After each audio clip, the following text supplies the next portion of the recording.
Entonces, ahora vamos a continuar y vamos a empezar a analizar un poco lo que tenemos en este controlador de ejemplo creado por defecto, el del Weather Forecast Controller.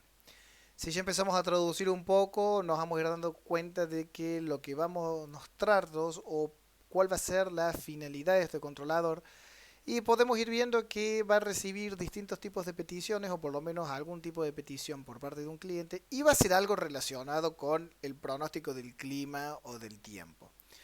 Como podemos ver, al inicio de la clase se especifica mediante un atributo, se llaman atributos estas clases que están embebidas entre corchetes, los cuales nos van a proveer de ciertas funcionalidades a nuestra clase en este caso. Pueden aplicarse también a los métodos y ya veremos luego que podemos empezar a crear nosotros nuestros custom attributes o atributos personalizados que implementen ciertas funcionalidades particulares.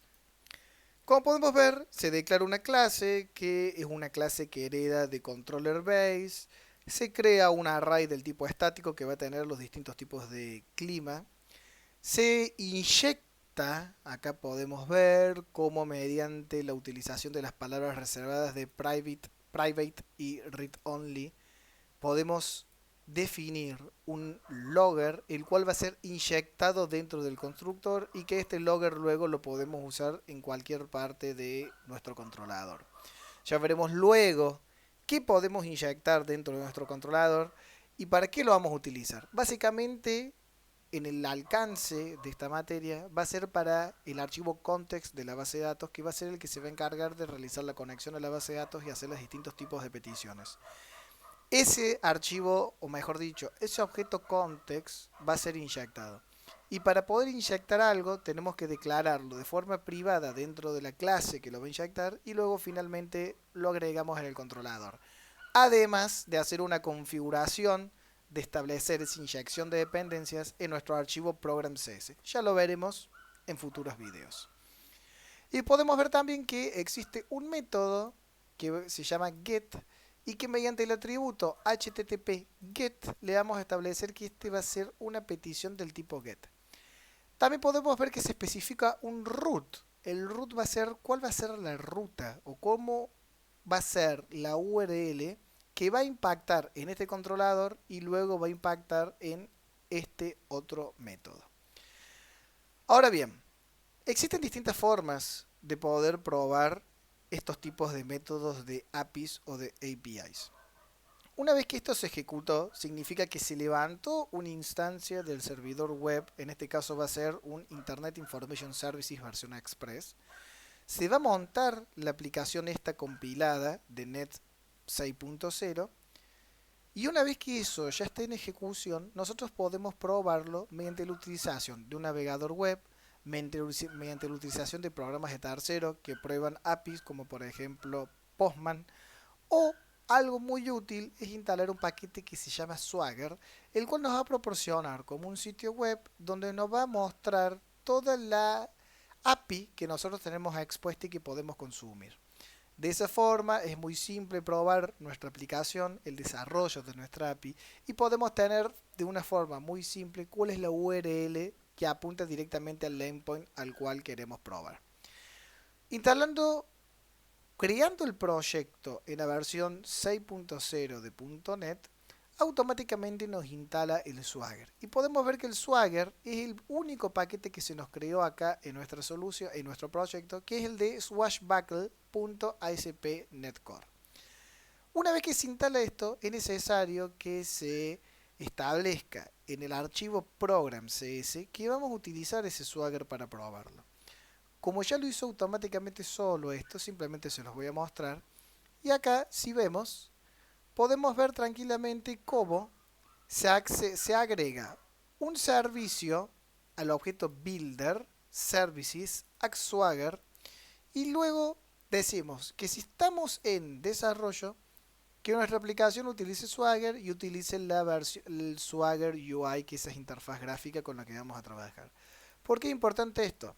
Porque siempre es preferible tener lo más oculto posible todas nuestras APIs, o sea, la interfaz que muestra todos los métodos que tenemos expuestos.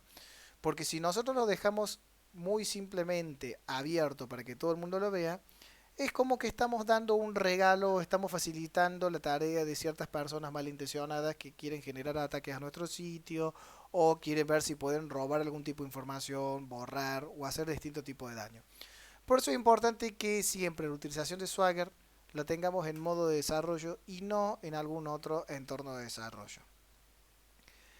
Nosotros ahora si presionamos en play, automáticamente la aplicación en primer lugar se va a compilar y si no hay ningún error de compilación, se nos va a abrir un navegador web diciendo, listo, acá tienen el Swagger y la API que tenemos expuesta. En primer lugar vemos que se levanta en localhost, porque estamos ejecutando en nuestra máquina local, se levanta en HTTPS y se levanta en el puerto 7285. Entonces, si yo accedo a este sitio web, no va a acceder a ningún lado, porque no es un proyecto de páginas web, sino que es un proyecto de APIs. Entonces, esta va a ser la base, la URL base, para que nosotros empecemos a enviarle peticiones a nuestro servicio web. Para eso está Swagger. Si nosotros escribimos /Swagger, vamos a acceder al Swagger UI, que es lo mismo que se levantó por defecto cuando ejecutamos el proyecto. Este Swagger nos va a mostrar en primera instancia todos los controllers que nosotros tenemos, en este caso solo tenemos uno, un Weather Forecast, y luego vamos a poder ver cuáles son los métodos o los tipos de peticiones que puede recibir este controller. Como vimos anteriormente, tenemos un solo tipo de petición que es la petición del tipo GET. Hacemos clic ahí, nos está mostrando directamente que si la petición nos devuelve un status code 200, que es un status code del tipo success, de éxito, significa que fue exitosa, nos va a devolver un array con este tipo de objetos. Simplemente presionamos en tryout, execute y fíjese cómo ahí probamos nuestra API. Se hizo la petición a esta URL, localhost 7285, que es donde está levantada nuestra aplicación, /weather forecast, un tipo de petición get. Entró al método y nos devolvió un array con los distintos tipos de objetos. Ahora bien, fíjense lo interesante. Si yo copio esta URL y la pruebo desde el navegador, fíjense, también me lo devolvió al resultado. Entonces significa que nuestra API está corriendo y está funcionando. De esa forma es que nosotros vamos a empezar a crear nuestros servicios web. Vamos a crear funcionalidades, los cuales van a recibir algún tipo de petición como esta y le devolveremos algo al cliente para que pueda resolver su lógica o lo que necesitaba. Como por ejemplo el caso del mail, del login que les mencioné anteriormente. Vamos a enviar a nuestra API un nombre de usuario y una contraseña. Analizaremos si ese nombre de usuario y contraseña es correcto. Y si es correcto le devolveremos un true. Y si no es correcto le devolveremos un error para que el cliente sepa qué hacer con eso. Entonces, vean cómo el Swagger nos ayuda mucho porque básicamente nos va a dar de una forma muy simple cuál es la URL que yo necesito para acceder a ese método particular.